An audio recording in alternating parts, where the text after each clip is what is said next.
whānau, welcome back to Under the Whāriki. I'm Anatola. I'm Tahu, and today we're talking about the youth justice system with Rosie Abbott. Kia ora. Could you do a quick koa koe, introduce yourself to the crowd? Ai, ko Rosie Abbott tōku ingoa, e noho ana ki Tāmaki ki Te Uru. I live in the west, from Te Mahia, no rongo mai wahine a hau, ngai te apatū.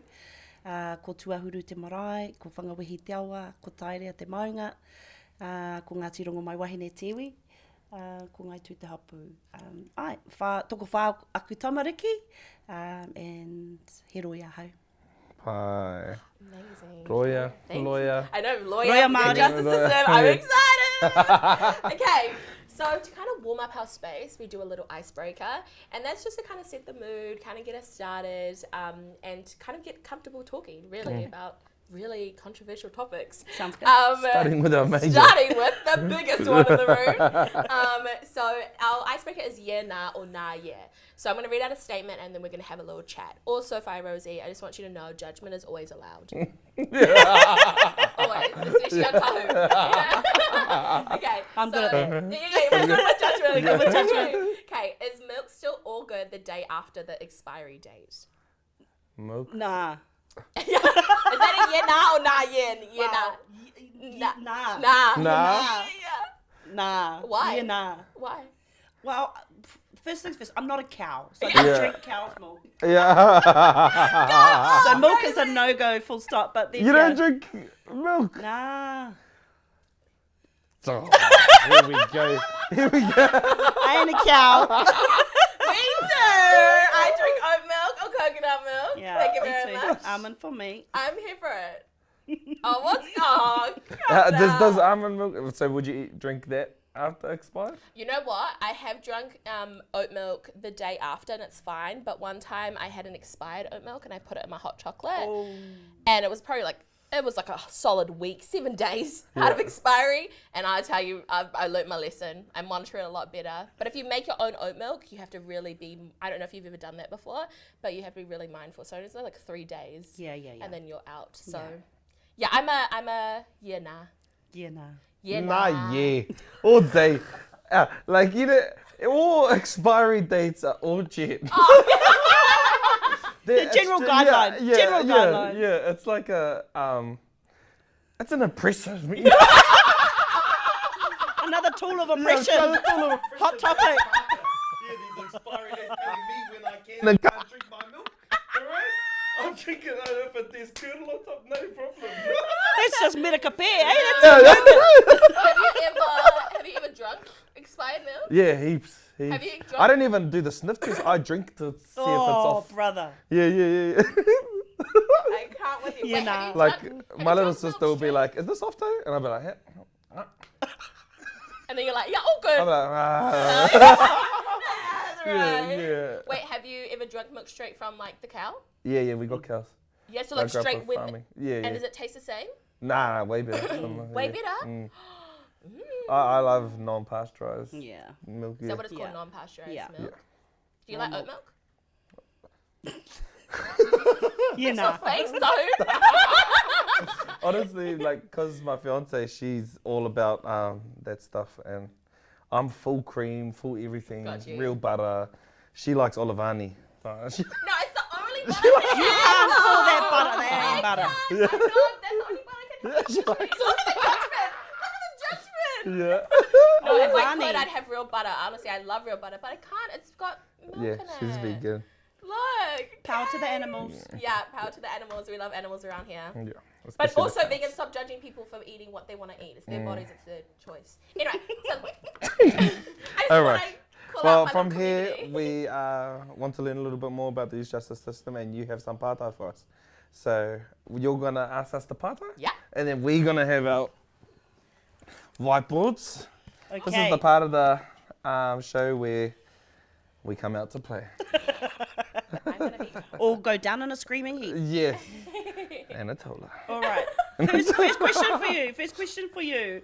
What is the name of the piece of legislation that governs how we deal with both youth justice and care and protection here in Aotearoa? Three words, Tahu. 3 words. honesty, I should know since I'm a trained social worker. But I actually can't remember. I think it's this one, but I don't know. It's had a name change recently. Yeah, and that's what I'm trying to remember. Okay, gives a look. Family Act, it was signed in 1999. Dun, dun. I did Children's Protection Act. Dun, dun. Both failed. What is Right. it? Oranga Tamariki Act. Oh! We just talked about this yesterday. Can we talk also about the name Oranga Tamariki too? Oh, And this corridor Where today? do I, Yeah, Where do where we do I start? start? I really struggle because I just call it SIFs because I struggle with that name. I'm like, you can't change a name when you don't change the system. Absolutely. That's fucked up. And make it a Māori Absolutely. name so it's like a yeah, Māori like, problem. oh guys, we're Yeah. so Yeah. like culturally competent. Yeah. It's appalling, you know. The Oranga Tamariki Act, at the time that it was enacted, it was done on the basis of a report that was led by Dr. John Rangiho. It was a report called Puo Te Atatu, and it was released in 1988. That report was a reflection on where youth justice was at back then and why it was such a problem and what the recommendations would be. So as a result of that, they came out with the Children and their Young Person and Their Families Act. At the time, I don't know what it would have been called, but it was basically the piece of legislation that governs our youth justice. And there was lots of contributions made to that legislation in terms of Māori consulting, similar to Moana Jackson and He Whakapāngia Hou.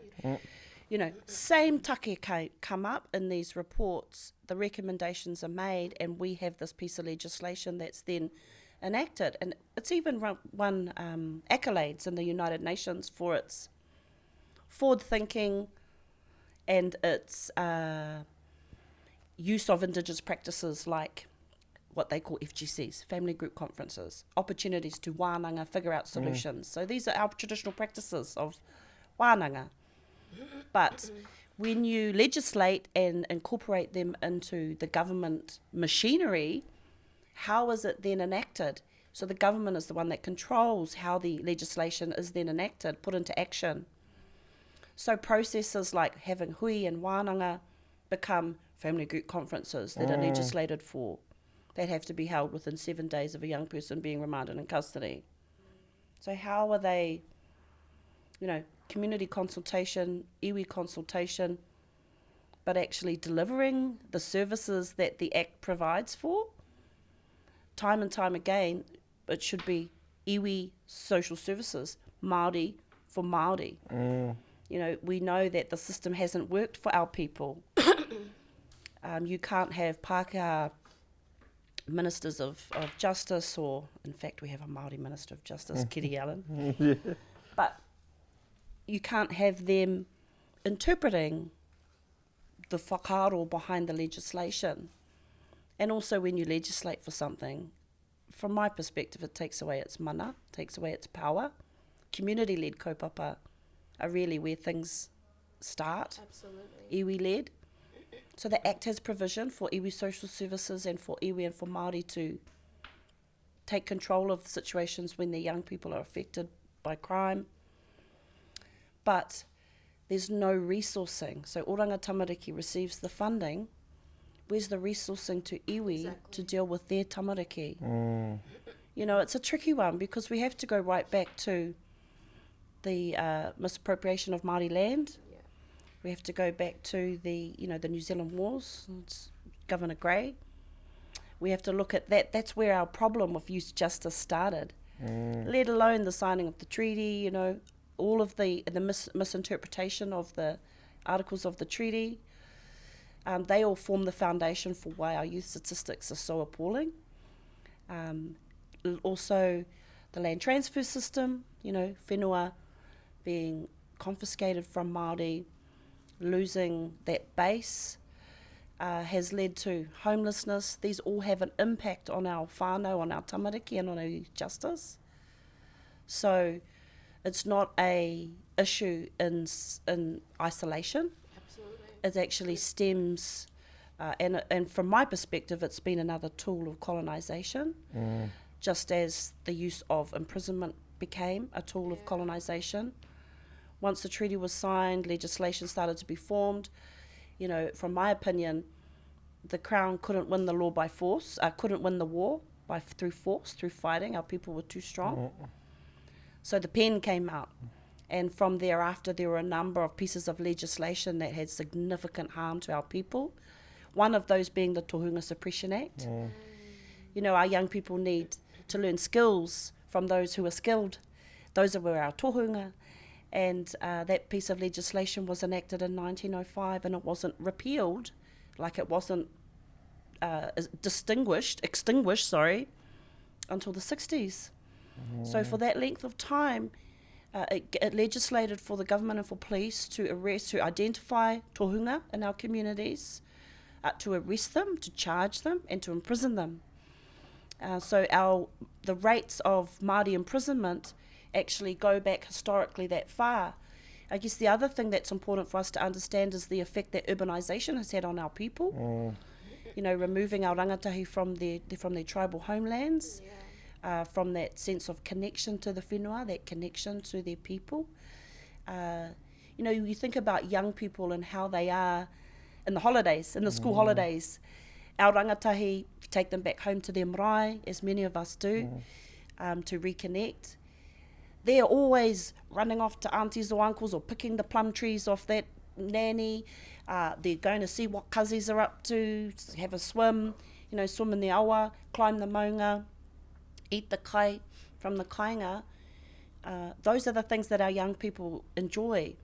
Now, if you don't have the resources to be able to take your whānau back, or if you're generationally disconnected from your iwi and from your people, how are our rangatahi meant to evolve? You know, we have the saying that children are raised by the village. It takes a village to raise a pepe. And that doesn't change when they become teenagers. No. And the law says from 18 they can be locked up in a prison. You know, from 18, that's when you're an adult offender. It's like a more diaspora, like that Māori experience at home. Exactly. Being urbanised and not even being, it's that out of touch with their whenua. That's right.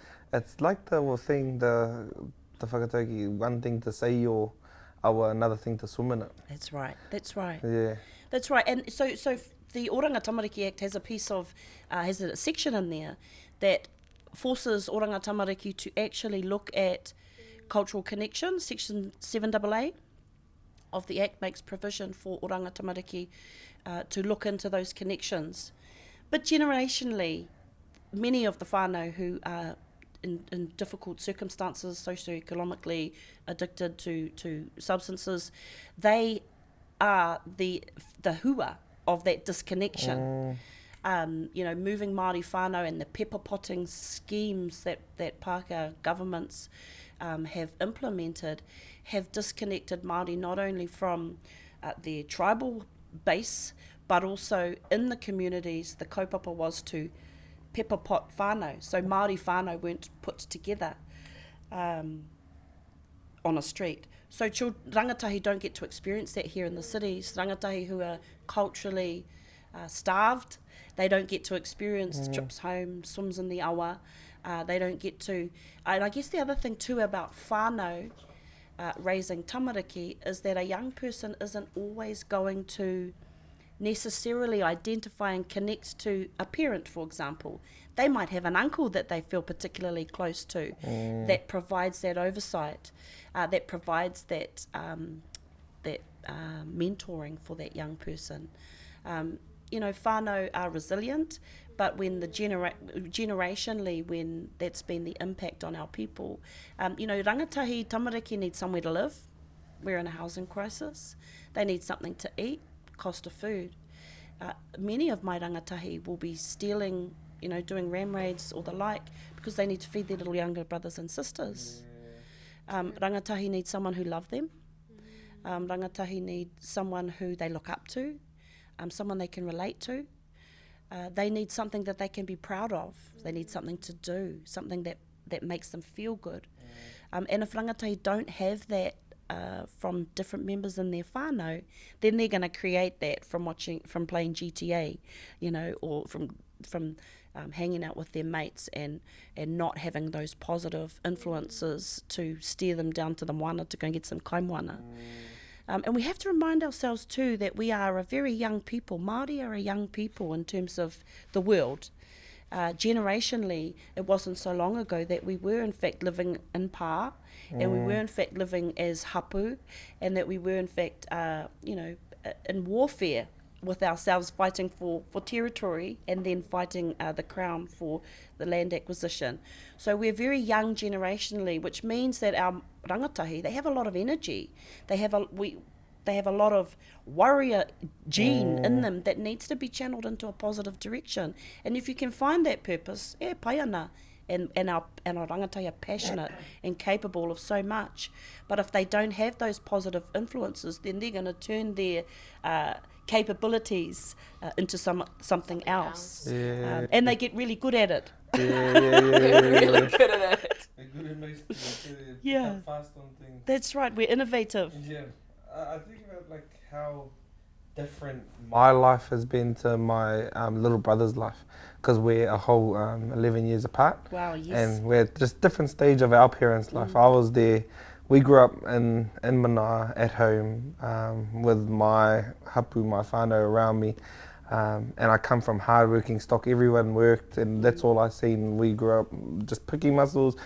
My whānau's mussel farmers. So I was out on the boats every morning, come home, get on the truck, go drop off the catch, come home, eat whatever Dad caught out on the boats that day. Yeah. And that was my whole upbringing. And I remember being little and having days where Mum and Dad weren't around, and then it was instant, Grandma come pick me up, Papa come pick me up, Auntie come pick me up, and then I'm off to do another job with them. Yeah. And there was, I was with my little brother. They live in Papamoa now, and I was come home, and he just got home at like 7 o'clock, 8 o'clock at night. And our rule with growing up was like be home before lights come off, whatever it is around the pā. But in the city, it was a whole different thing. It was don't even leave. And when I come home, I seen him coming in at like 8 o'clock. I was like, what have you been up to? And he was like, oh, just roaming. I was like, the fuck's roaming? I was like, what does roaming mean? I was like, go get in the mara or do something with your... Get in the mara. Yeah, I was like, what the fuck are you doing? Yeah, I was like, but that's literally all they have to do. Yeah, for sure. And you talk roaming, hanging at the parks. And I was like, what even is that? I was like, what a boring... Our people need to be productive. Yeah. You know, we're hardworking people. And even our rangatahi need to be productive. Yeah, have to do something. Yeah. They can't just sit around. Something to do. And then that turns into meeting someone in their place, and then they all want to do group influence, want to do something stupid, and then we're all back at YJ. Yeah, then it all sounds like a good idea at the time, eh? Yeah, no, that's right. And then the offshot of that is, for example, rangatahi will do something silly, they'll get in trouble, and then they'll be subject to bail conditions. Now, those bail conditions, I mean, we're hard on our young people in the West. The police, youth aid, are hard on our young people. They'll have them on a 24-hour curfew. Now, what young person that you know can stay home 24/7?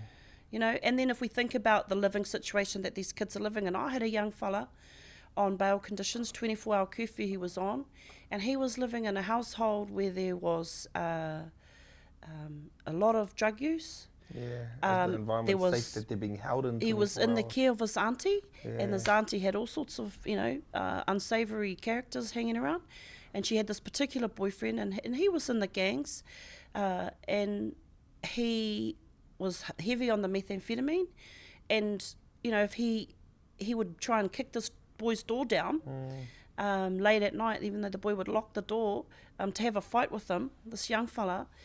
And it's like, that boy can't leave, because if he leaves, he's going to get arrested and locked up for breach of bail. And then if he stays, he's going to get a hiding from auntie's boyfriend. So, you know, what are kids supposed to do in situations like that? And in fact, that young person, I sat in the Oranga Tamariki office for 4 hours that afternoon. We had a hui about him, and this all come out in the hui, in the FGC, Family Group Conference. And I said, I'm not leaving here until you find some accommodation for this boy. This is a young boy who was taken off his parents because his mother was charged with serious assault charges. So he's taken off his immediate whānau and put with some extended whānau. And this is his life. you know, and he's got a non-association with his mother. He can't see his mum. His koro saw his mum hitting him, so he's a witness, so he's not allowed to talk to koro. You know, so these bail conditions restrict our rangatahi. So now, you know, young fella's not able to talk to koro about what happened, nor is he able to talk to his mum. And he's got to live with this other auntie who's got a, you know, gang member boyfriend who wants to bash this little fella's head in. And oranga tamariki, that's their best work. Yeah. You know, and I'm not saying that there aren't good individuals who work for the service. There are some amazing people out there passionate for working with our rangatai, and some of them work for oranga tamariki. But in terms of as a mechanism, it's failing our people. We know that. We've just had the Royal Inquiry into Abuse in State Care. That is another symptom of a number of issues that Māori face, but that has shown that oranga tamariki have not done their job. No. When they remove tamariki from their whānau, what's the alternative? What does that look like? And it's been pretty horrific for our people and other Indigenous people across the world, the effect of being in state care and what that looked like. And so our response was to start closing down some of the youth homes that we had for care and protection. So we have to remember that one piece of legislation covers both care and protection and youth justice. One piece of law to look after kids and to lock them up. So No sense. it doesn't make sense, and then our iwi are not resourced. We haven't even settled from losing our whenua that was confiscated unlawfully. So there's no resource base there. And then funding, well, there's no official funding for iwi or hapu or whānau to be able to find solutions for themselves. The government just doesn't fund. Funds oranga tamariki, and they have quite a lengthy process to get approved to run programs. It's all interconnected, right? Totally. It's all connected with each other. When I think about I say SIFs instead of oranga tamariki, because I'm just not a fan of the name change. I was actually a student at the time at SIFs when they changed it to oranga tamariki. And I remember the banners changing and the names changing, and sitting with the social workers who had been working there for 15 plus years, and their commentary about this being the change, like this is gonna, you know, give us more quality of practice. And what I really learned as a student, as a social worker, who came in really bright-eyed and was like, I'm gonna go and do all the things, Change the world. I'm gonna do all the things, is that you couldn't match the quantity of cases with a quality service. And I saw social workers so deeply burnt out, both in care protection and YJ. And I saw them making decisions so harmful. And I even saw Māori and Pasifika making decisions who were social workers to our own people. And I thought to myself, this makes me really uncomfortable and unsafe as a student to come in here and try to learn from people that actually are drowning. Like they're just drowning. They don't know what they're doing. Yet they've been here for 20 years. And I think like when we talk about like SIFs a lot of the time, I don't think people realize like these are the kids that eventually go and make decisions that we're sitting here complaining while watching the news. So I love that you mentioned ram raids. Because that is such a big hot topic right now. It's a huge topic, and I see the comments and I hear the comments about, I just put them in prison. And you're like, but these are kids. And you know? Christopher Luxon's response is send them to a boot camp. God, how did boot camp work out for all those people who have just given evidence in the Royal Inquiry? Exactly. You know, how did that work out? Borstal, how did that work out for our people? You know, our kids that are doing the ram raids today are children and grandchildren of men who were taken away from their whānau and locked up for silly things in Borstal, and then suffered horrific abuse in those institutions. So we haven't even dealt with what's gone on there, and this is another symptom of those causes, those issues, those deep issues that Māori have faced. Colonization, you know, that's what this is, the effect of it. And you know, our young people these days, they have so much access to overseas influence too. So you add that into the mix. You know, playing Grand Theft Auto, it's out the gate. So it normalises driving around in fast cars and stealing them and shooting. And when children are disconnected and they're hiding away in their room, playing those games, you know, what impact does that have on their mental health? Yeah. And also what impact does that have on their ability to self-regulate their emotions? You know, that ability to have fun when you're doing manus off the bridge with your whānau.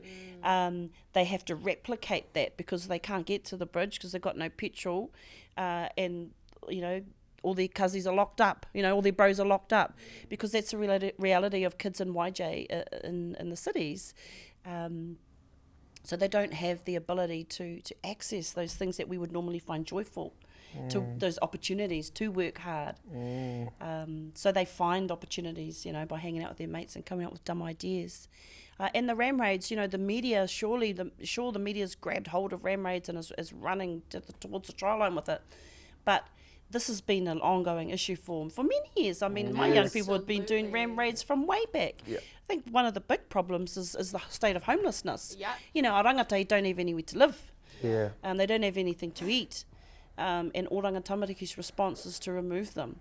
I mean, that young fellow I was talking about just before, their response was to put him in a flat, in an apartment in the city. So that's what they did for this young fella. You know, and that was their response. And in that social housing, there's just gang members around that are... Well, he's living in the hood, really in the hood. You know, so... As a kid. As a child. And I think too, you know, our legislation deals with, you're a youth offender between 14 and 17. So that's the age range that I work with in my youth advocacy, mate. When they hit 18, they've graduated straight to Mount Eden. You know, these are young people being incarcerated. So, I mean, I'm not at all an advocate for imprisonment. I get that there's some people that need to be kept away from society, but we also need to look at different ways of doing things, because, you know, the definition of insanity is just keep doing what we've always done. We're always just going to get what we've got. And, you know, our Māori rates of imprisonment are horrific. The worst in the developed world. 65% of our women's prison population are Māori women. And we think about the role that Māori women play in whānau. They'll be running their households, running the whānau, they'll still be the go-to from inside. But what form of connection is that for whānau? You know, Māori women are the weavers of their whānau. Ngā puna roimata, you know. We're the ones who figure out problems, solutions to the problems. You know, but what do we do with that? Māori only make up between 15 and 20% of the general population. So how is it that our statistics are so appalling? I see it firsthand why the statistics are so appalling. I have a Māori mum at the moment that hasn't actually done anything wrong. She's not breached her parole, yet she has been locked up for about 18 months now. We had the breach hearings. We heard the evidence from the probation department of corrections, gave evidence. You know, she'd missed this appointment on that day. She's supposed to meet us at the marae, but we decided to change the appointment from the marae to meeting at the offices because we didn't like the way she talked to us the last time we met with her. But we didn't tell her that. We just left a message on the phone with her mum and hoped that her mum told her. And then we breached her because she didn't turn up to the office on that day. Where was she? Oh, she was at the marae like they had agreed. But all of a sudden it's been changed unilaterally. And the other thing they did is just cross out a date. Oh, it's actually on the 8th. It's not the 10th. We've crossed that out now. So anyway, we heard all this evidence. And this is a Māori mum as well. She's got her own tamariki. And we heard all the evidence and both breaches are dismissed. I thought, yes, I've done my job. Breaches are dismissed. Next minute, she's still locked up on parole. We've had 4, maybe 5 parole hearings since then. And every hearing I appear, wahine Māori, on her behalf, and it doesn't serve her having a Māori lawyer. Serves her because she can relate to me and she won't talk to any other lawyers. She's had 6 other lawyers. She sacked them all because she doesn't have that hononga and that trust. Yet this Māori lawyer, because of the white construct that the parole board is, can't get her out. And her tamariki have all started kura. You know, she has one special needs tamariki. Her mum has breast cancer. She's terminally ill. And she's still locked up over at Whāriki, you know. We got another parole hearing coming up, but I won't be getting my hopes up, you know. The last time we appeared, they said, oh, where's the marae representatives? You know, we were sitting there, me and Papa Shane from the marae were sitting there. Oh, nay. So I said, next time we'll bring a banner, bro, we'll put it up. Wane wai te te marae, ane? That's so wild. Because I feel like, I remember you speaking about that reminds me of like the whole conversation around generational trauma, right? And I think about when I was a social worker, my first job was working in a residence that basically worked to repair the attachment and relationship between a mother and their child or children who were lost due to care. And it was a real eye opener because I walked in with, I'm going to be honest, a lot of biases and judgments because I was like, look at these mums like hitting their kids, doing this, like being around bad guys and allowing them to hurt their children. It was a real big judgment of mine. And the first day it just I got winded real bad. And I met this young mother and she was 19 years old and she had a 4-year-old child. And she had basically had a partner who just caused a lot of harm in the home, especially for her baby. And when I met her, I just learned so much about her life. And 10 years ago, she was that baby. She was that little girl. And 20 years before that, her mom was that kid, you know, and this young girl had also gone to prison and had been forced to do things to get money because of desperation and trying to get attention because I'm like, I want to be seen, I want to be heard. Look at me, see me. And she tried to find other means and that often fell into the arms of really bad guys, really. Like that was all it was. And I saw this cycle just like regenerated and regenerated and regenerated. And no one was trying other methods to get this mom so that she could succeed, so she could thrive. But also no one was listening to her. Everyone was like, yeah, but you stuffed up. This was on you. You need to take accountability. And I'm like, but who's accountable for her harm? Yeah, that's who's right. accountable for her hurt? And then who's accountable for her mum's hurt? And her, you know, her family's hurt. And it just kept on going in circle and circle. And we always talk about this, but yet we're not willing to change it. Yeah. So what do you think, like, from your experience, not only like as someone who's a lawyer, but also as a Māori woman who's seen this and has been a pillar for a lot of people coming through the doors who see you and like, I trust you because I see myself in you. Yeah. What do you think we need to do I know it's a big question, but to kind of like change these things? Yeah, no, I've pondered this over many years. Yeah. What do we do? What's going to make the difference? I think we have the answers in ourselves. I think community-led initiatives have had a big contribution, but again, resourcing is a huge issue. Yeah. We run some programs down at Hwani Waititi Marae. We struggle to get referrals, so in terms of who refers, Oranga Tamariki refers, and they just don't refer their kids. So the programs that are there to support. I think the other thing with Māori people too is like you say, we need someone who has done it. So we have a scale in terms of Māori success, you know, and some of our whānau have really achieved and are shining examples of how you can change your life. So a whānau who's trying to do those things, change their life and live a better, more positive life, they need to have someone to look up to, a mentoring kind of a situation. So they're not going to listen to some bald-head social worker that says you need to feed your children 3 meals a day. They're going to listen to a mum who's done that, who's been there.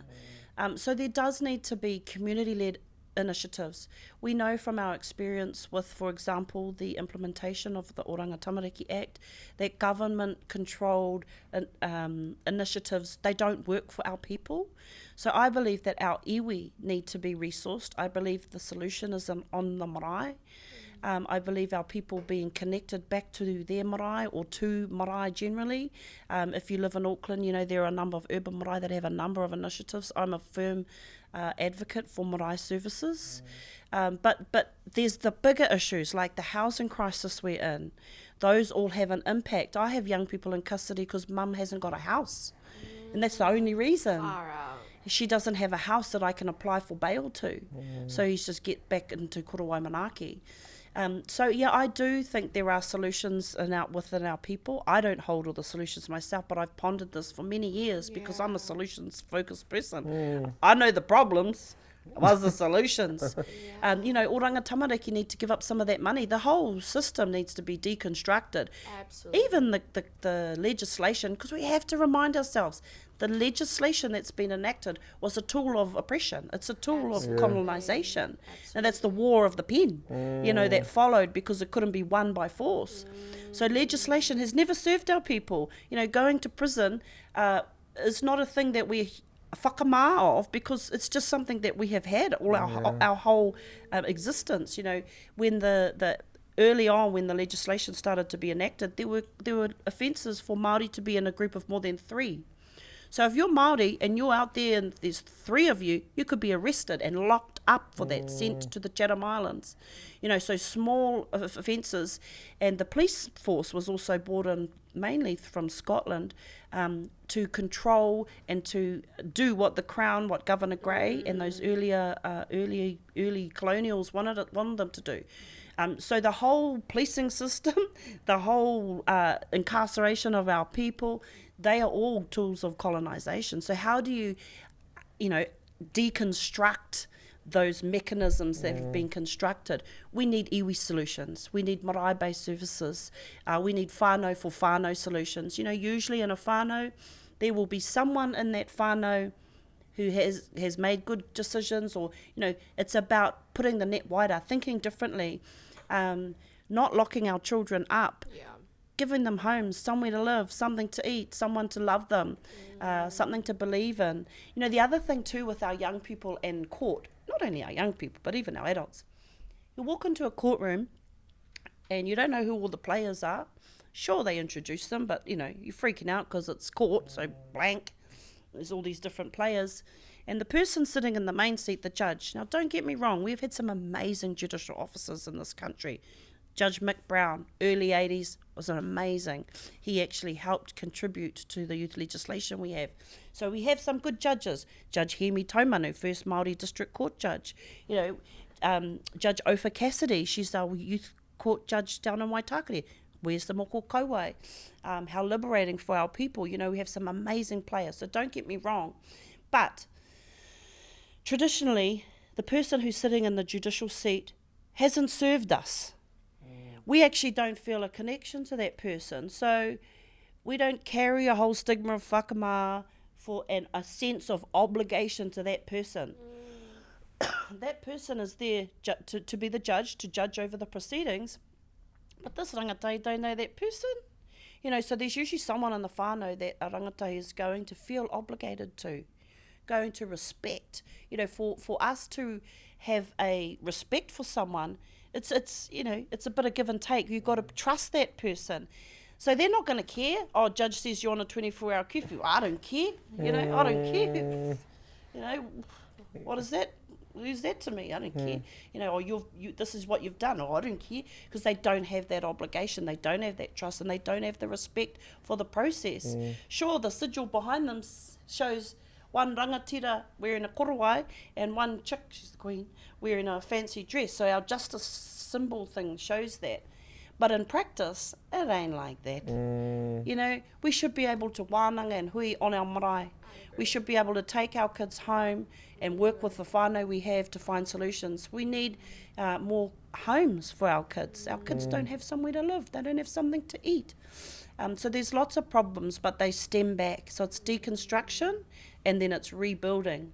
It's wiping the slate clean and rebuilding, because it's not working. Even if you change the name to Oranga Tamariki. I mean, our youth justice resident is called Korowai Manaki. What the actual? Wild. That's so wild. You know? Mochi Manaki. May as well call it the Hinaki, you know? Korowai Manaki, it's the Hinaki, bro, you know? Only the slippery ones get out. It's so hard because, like, you know, for justice system to not be just is so such a mindfuck. Like, you're just like, it's hard because it's like hopeless. Yeah, it feels like that. Hopeless. It does feel like that, brother. It feels so much, and it feels like there's no fucking way out. Yeah. And there's no way I can see our people getting any better, and, you know, getting a rongoa for this bullshit system. Yeah. We all know it doesn't work for us, and still we can't get out of it. Yeah. There's got to be a way out of it, Has brother. to. There has to be a way out of Yeah. it. You know, we think about the Crimes Act that set the, you know, because one other thing that blows my mind is the concept of muru. So Māori traditionally had our own ways of dealing with social disobedience and That's what I social wanted to control. ask. Yeah. Is it called muru? Well, there's many ways. Oh, right. There's many ways. There's many ways. Utu, muru. Right. You know, at the end of the day, it's about working problems out because no one solution is going to fix every problem. You know, so Absolutely. jail ain't going to fix the whole Crimes Act. But so our way of social control relied upon those relationships of trust, of respect, of obligation. It relied on that because you had to have an obligation to your people to do the right thing. You have to have respect for the person who's telling you to do the right thing. And so ways to restore imbalance is we have to remember any hara, anything that went wrong, it caused an imbalance in the normal balanced society that we lived in. So society is normally balanced, you know, that tips the balance. In order to restore that balance to ho Aotearoa, there was practices that were enacted like by that. So muru, for example. Muru was when the person who had been wronged had the opportunity to come to the person, to the whānau, or you know, the kāinga of the person who had caused the harm, who had done the wrong. And the person who had caused the harm, them and their whānau would put all their belongings out. And the whānau that had been harmed came and would choose something. And then in the process of negotiation, yeah, I'll have that, thank you very much, and I'll go. So that's one of the ways to resolve disputes, was to offer belongings of the person who had caused the harm. I have a real life example of that. My grandfather, my mum's father, killed someone in an accident, fell asleep at the wheel. It shouldn't have been on the road driving trucks for ages and ages, and he killed a mum. And the kids survived in the car accident. Ran the truck straight over them, and Māori mother. And I know that's still his biggest regret in his life, but the way that they faced it, they went to the tangi. The whole whānau went, and when he got there, in the middle of the marae, they had a chair for him. And everyone got to stand up and say there, I forgive you, or I fucking hate you. And it was the way of healing for their whānau. My granddad was, he's a businessman, and he's been lucky enough to fight awa in the Te Ao Pākehā. So he set up trusts for them and all that, but that's never enough. But the thing that the daughter said was that it was enough for him to come face them. Yeah. And now they have that face to put it to. That's right. Yeah, they have that face to look at and know that was the reason, and they can face it every day. Yeah. Instead of wonder why, wonder who, wonder what. They knew what. Yeah, he said what he did. Yeah, showed up and faced it. And that's the biggest question people have when they've been affected by crime. Why? Why me? And to even just hear that it was just an accident, the healing factor that has is significant, you know? I can feel it now. It's the healing factor. So these are ways that we would sort out problems. One of the ways we didn't sort out problems was hauling someone up, chucking them in a concrete box, taking them to some random person they've never even met, getting them to explain their story to that person, and then that person goes and talks on their behalf to someone sitting up there they've never even met. You know, so those were our ways. But you think about, we don't have those, we don't have solutions like that. It's just arrest, lock up, charge. You know, that's our system. It's not the way we do things. No options for it. That's right. And so, you know, and then the crime of burglary, that carries a maximum of 10 years imprisonment. The starting point will be prison, generally 18 months prison for first-time burglar. A burglar, you know, are people going to go and help themselves to stuff, rightly or wrongly?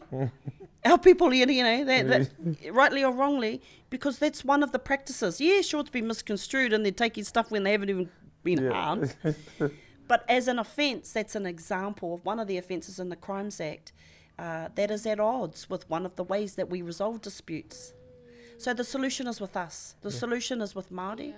The solution is iwi, is with our iwi, is with our people. We have the solutions, but we need the resourcing. So either give the land back so that we can develop the land for our resourcing Yeah. of the Pākehā farmers that you gave it to when they came back from the war, or give us some new money. Maybe some of the money that they give to this what's that bloody orchestra? They get like 20 mil, bro. Yeah. Every Give year. some over. We could have 20 mil. We could do a lot with 20 mil for our people, you know. I know that we're supposed to wrap up, but I just have one question to ask you. So I know that we mentioned the FGC, which is definitely wānanga, but I have experienced it when it's been done badly. Oh, yeah. Tell me when it's done good. Yeah. Show me a good one. Exactly. Do you think that there's still space for us to have FGCs, or do you think that we need to completely have a retraining of those FGC coordinators that, come on guys, it's ridiculous. But what do you think we need to do to make it better? Because for me personally, what I've witnessed, I have far less great encounters than I have I have way worse encounters than I do have good ones. It's got to be a natural process, eh? Yeah. Important people got to be there. You know, I used to run a marae justice program at Waisiwasi Marae, and one of the baselines for me was you have to bring whānau. The person coming who's been referred from the courts has to bring whānau, because somewhere in that whānau will be someone that they respect and that they listen to and that they will feel obligated to, connect them to. Because it's very easy for us to appear in court in isolation and no one knows, and then I go to jail, and where they've been for 2 years, I've been in jail. You know, but when you bring your whānau into the fold, that's where the solutions lie. You know, and yeah, I accept there's been huge trauma, generational trauma done to our whānau. How do you fix that? But it's just one day at a time, one step at a time. I've also seen people completely change their lives for the better. You know, people affected by addiction issues who completely revamp their lives and live in a whānau orientated way. But I do believe the solution lies with our people, it lies on the marae, it lies in our whānau. We know the answers to the problems, but we need to be resourced accordingly to be able to deliver those services, or just give the land back that was confiscated unlawfully, and then we could develop our own resource base off that, like we once had trading. It's like given an opportunity, right? It's given the opportunity to be able to do it because we haven't been able to. Government-led programs are not working for our people. So we need to, you know, use our tino rangatiratanga and advance our people in our own way, in our own unique way. What that looks like, I don't have all the answers, but there are certainly answers within our people. And how often do we get together and talk about these topics? You know, I think it was 2009 was the last time we had a youth justice conference in the Waitakere. From that, there was a huge amount of recommendations. Do you think anyone's implemented one of them? Not one of them have been implemented. Of course not. You know? They're Not one of them. Aren't they? But our people have a lot of talent, and our people are resilient, and our people are, we know the answers. Yeah. Good place to wrap up. Yeah, because it's like we still want to have hope, right? And Absolutely, we still want to know hope. that there is still something we can do, Absolutely. and something to kind of dream for and work towards. Even Like where us- there's no hope, there's fight. That's Yeah. right. Hey. That's right. And a you know, bar. if you break it down, it's very simple. Our young people need somewhere to live. They need someone who loves them. They need something to eat. They need something to do. They need something that makes them feel a sense of pride. Yeah. Just That's home, simple. Just home. Home. Just Yeah. a home. Yeah, The solutions are just right there. They just are. fucking let them out. they are, and they're not in words on a piece of paper. They're No. not. They're not in an act. No. Nah. They're in wānanga, they're in... That's right. Exactly. Yeah, going for a dive there, and there's so many... It's like seems so easy. Well, Like- many That's what it feels lots of like, clever people have thought about this, right? Yeah. Dr. John Rangiho did in the 70s, and then Wana Jackson. Yeah. Oh, shout. You know, I mean, he's just the Obi-Wan Kenobi. Bless him, is. you know. Rest in love. Yeah, totally. So there are answers in there, and there are solutions, and there are answers out there, and it's for us to promote them and to be woke to the issues. Yeah. Yeah. Wow. Stay in the fight. Wow. Yeah, and love our kids, Yeah. even the naughty ones, Yeah. especially the naughty ones. And don't listen to the media. Love them Don't tight. get all your information from the media. Like, Oh well. From here. no, yeah. We're the news. We're the media We're the now. media. Well, Oh my God, we're the media now. Just listen Oh my God. Just listen to the right media, right? Yeah. No, but listen to our kids. kids, listen to them. Listen to them. They want to be heard. They need wanna someone to be hear them. heard. Listen to them. Yeah. Okay, wow. I know. Thank you so much, Rosie. You're just Kei te amazing. pai. E pai ana. And, thank you so much for sharing your knowledge and your love and your passion. It's been such a beautiful kōrero, and we're just really grateful you've been here. And I know that everyone who's listening will be so grateful to hear. Yeah. Kia ora. Yeah. Thank you so much. Kia ora. See you next episode. Ka kite.